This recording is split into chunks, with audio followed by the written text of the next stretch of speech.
दिखावा करके, दंभ करके, पाखंड करके, किसी भी तरह से दूसरे से धन ऐंठने की इच्छा रखना, फिर आप वैष्णव पद्धति में फिसल जाएंगे, आगे नहीं बढ़ पाएंगे। तीसरा, किसी की भी निंदा करना नहीं करना, पर निंदा बिल्कुल ना सुननी है ना करनी। अगर वैष्णव धर्म में स्थित रहना है, परमानंद प्राप्त करना है, पहला नियम किसी भी माता बहन के प्रति काम भाव नहीं।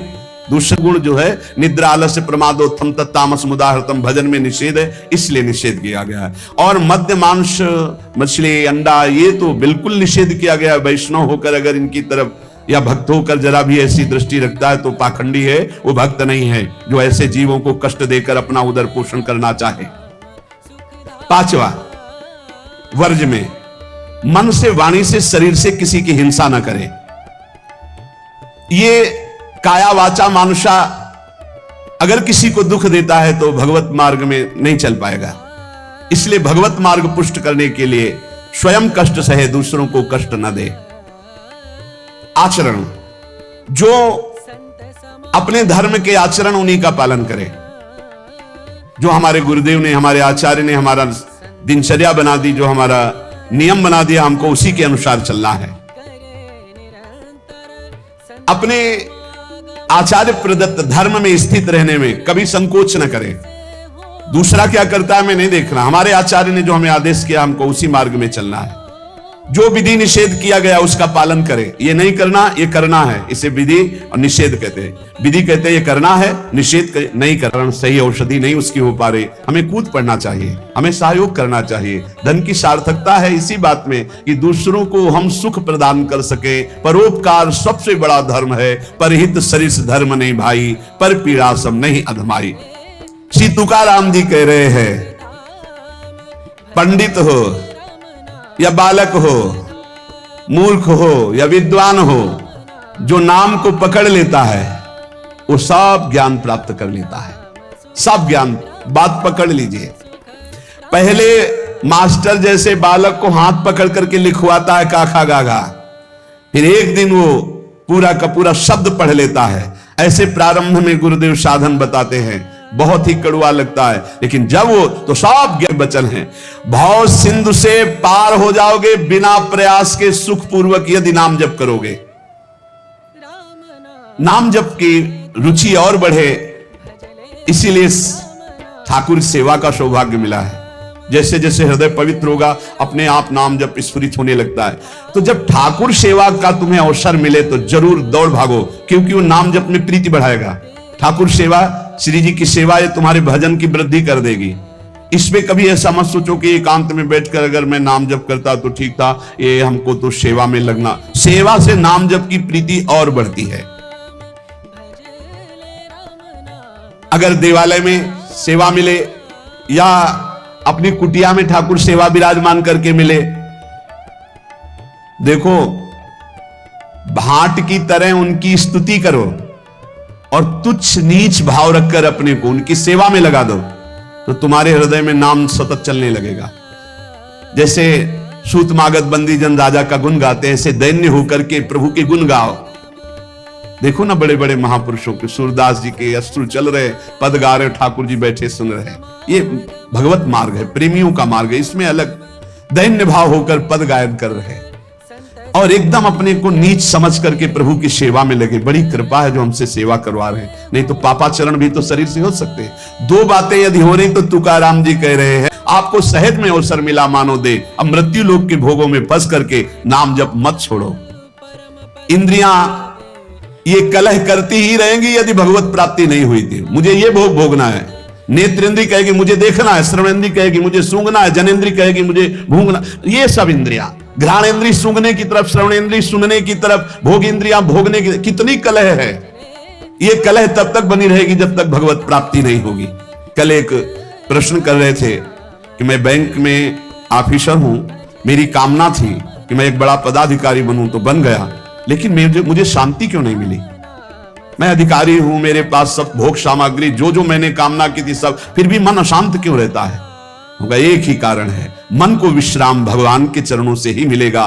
तब लग कुशल न जीव को सपने हो मन विश्राम, जब लग भजत न राम को शोक धाम तज काम। कह रहे हैं यहां तुकाराम जी, इंद्रियां परस्पर कलह करती रहेंगी जब तक भगवत साक्षात्कार नहीं हुआ। जब इंद्रियों में अशांति, मन में अशांति, तो तुम्हें शांति का कैसे अनुभव हो जाएगा। देखो बहुत ज्ञान की बात, तुम शरीर के रोम गिन सकते हो लेकिन भगवान की विभूतियों को नहीं गिन सकते। और जब तुम नाम जप करोगे तो सारी विभूति प्रसन्न हो जाता है, तो भक्त के हृदय में विराजमान भगवान अपने आप संतुष्ट हो जाते हैं। तो नाम जप करे और भक्तों की आराधना करे, अपनी कोई स्वतंत्र इच्छा ना रखे, अपनी इच्छा को भगवान की इच्छा में समर्पित कर दे। माली जल को जिधर ले जाता है उधर ही जल प्रवाहित होने लगता है। हमारे जीवन बगीचा के मालिक है भगवान गुरुदेव, जिधर वो हमको ले जा रहे हैं हमको उधर ही बहते चले जाना है। अगर उधर नहीं जाओगे तो प्रवाह फूट पड़ेगा और गलत दिशा की तरफ चला जाएगा। तुकाराम जी कह रहे हैं मधुर और विशद आनंद देने वाला भगवान का नाम है। देखो जल में भेद नहीं होता, जल सब में गिरता है, लेकिन अपने आनंद जल अश्रु रूप में बरस रहा है और ऐसी लहर आनंद की उठ रही कि शरीर कंपायमान हो रहा है। महासुख अलौकिक रस जब प्रकट होता है ऐसा, तो जीव की जीव दशा नष्ट हो जाती है और अपने स्वरूप में स्थित हो जाता है। संसार में रहते हुए क्रिया करते हुए कोई कैसे मुक्त हो सकता है बिना अक्रियत्व आए? क्योंकि जो क्रिया करेगा उसका कर्म बनेगा, कर्म बनेगा तो अवश्य में भोक्तव्यम कृतम कर्म शुभाशुभम।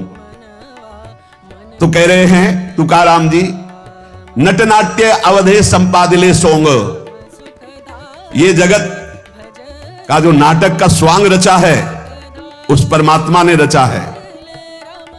तुम भी उसी स्वांग के एक हिस्से हो, बस स्वांग मात्र करो, सच्चाई से नहीं। तुम न किसी के सच्चे पति हो, न किसी के पुत्र हो, न किसी के पिता हो, न किसी की पत्नी हो। तुम भगवत स्वरूप हो, स्वांग मिला है, स्वांग करो। सच्चाई है कि मैं ईश्वर के नाम रूप लीला धाम में निरंतर चित्त को जोड़े, ये सच्चा नहीं है, झूठा है। ना तुम कुछ दिन के जो बने हुए पति हो, ना शाश्वत पति नहीं हो। तुम पहले नहीं थे, बाद में भी नहीं रहोगे, बीच में कुछ दिन के हो, लेकिन शाश्वत है सच्चिदानंद प्रभु। श्री तुकाराम जी कह रहे नटनाट्य अवधे संपादिले सोंगो, ये स्वांग है, ये नट का दास हूं पायो परम विश्राम, राम समान प्रभु नाही कहूं पायो परम विश्राम। आप चैन की नींद, काहू के बल भजन को काहू के आचार, व्यास भरोसे कुंवर के सोवत पाव पसार। चैन की नींद ये अंगारों की सेज पर पड़ना है, जो भोगों में, जो नाना प्रकार की वासनाओं मानो खटमल की चारपाई पर, कहां चिंता शोक भय से युक्त कहीं नींद आती है। जब तक देह भाव है प्यारे कि मैं स्त्री हूं, मैं पुरुष हूं, तब तक बंधन को प्राप्त हो। भाव ही देह भाव को नष्ट करेगा, भगवत भाव कर्म बंधनों को नष्ट करेगा। दही मत कर जब उससे मक्खन निकाल लिया जाता है तो मक्खन छाछ में डालने से ऊपर ही रहता है, कभी डूबता नहीं है। जब तक मथा नहीं गया था तो एक में ही एकम एक था, और जब मथ कर दही को मक्खन निकाल लिया गया तो फिर उसे छाछ में छोड़ दो, फिर नहीं मिल सकता। ऐसे ही खूब नाम जप करके पहले जीवन तो नष्ट कर दो, फिर संसार में रहोगे तो ऐसे रहोगे जैसे छाछ के ऊपर मक्खन रहता है, कभी मिल नहीं सकता। तुकाराम जी कहते हैं दही से पहले मथ ही भगवान के भक्त को सिर्फ भगवान का भक्त जानता है, ये विषयी सांसारिक प्रापंचिक लोग उसे नहीं जान सकते। तुकाराम जी कहते हैं माया योग से जीव दुर्दशा को प्राप्त हो रहा है और भक्ति योग से महासुख को भोगेगा, इसलिए माया योग से हटो और भक्ति योग को प्राप्त करो। अनित्यम असुखम लोको मिमम प्राप्य भजस्व माम, ये संसार के नाशवान सुख भोगों से मन को हटाओ, लोक के भोग तुम्हें दुर्गति को प्राप्त करा देंगे। प्राप्य भजस्व माम, मुझे भजो, भगवान करे मेरा स्मरण करो। बाटे या जनाचे थोर व आश्चर्य विषय वडिम भूतले जीव। तुकाराम जी कह रहे हैं कि जीव भोगों में फंसकर समय को नष्ट कर रहा है, वो समझ रहा है बड़ा अच्छा समय व्यतीत हो रहा है, लेकिन आगे भयानक दुख आने वाला है, फिर मृत्यु होगी, फिर अन्य योनियों में जाओगे। इसलिए भजन कर लो, पैसा के बल से ये कब तक चलता रहेगा? क्या यमदूतों से तुम्हें ये रुपया पैसा बचा लेगा? क्या यमदूतों के दंड से तुम्हें ये नाना प्रकार के शरीर संबंधी लोग बचा लेंगे? नहीं। तो विद्या बचा लेगी, वयस बचा लेगी, प्राणियों का रिश्ता नाता तुम्हें बचा लेगा। अरे अब होश में हो जाओ, संसार काल का कलेवा है, इसमें कोई नहीं बचेगा, सब मरेंगे। इसलिए नाम जप कर ले, अपने को बचा ले। बचाना क्या है? देह भाव से हट गए, बच गए। भजन के बल से देह भाव से हट गए तो मृत्यु का प्रवाह देह में होगा, आपके ऊपर नहीं। आप परम पद को प्राप्त हो जाएंगे। जीव, तू मृत्यु को मत भूल। मृत्यु को बड़ा चस्का लगा है लोगों के मारने का। वो किसी को नहीं बख्शती, सबको मारती चली जाती है, रौंदती चली जाती है। एकमात्र नंदनंदन यशोदानंदन है जो तुम्हें मृत्यु से बचा सकते हैं, देह भाव रहित करके। चाहे कोई कितना बुद्धिमान हो, क्या चीनी से ऊख बना सकता है? गन्ना बना सकता है? गन्ने से चीनी तो बन गई, लेकिन चीनी से गन्ना खड़ा कर सकता है? फुल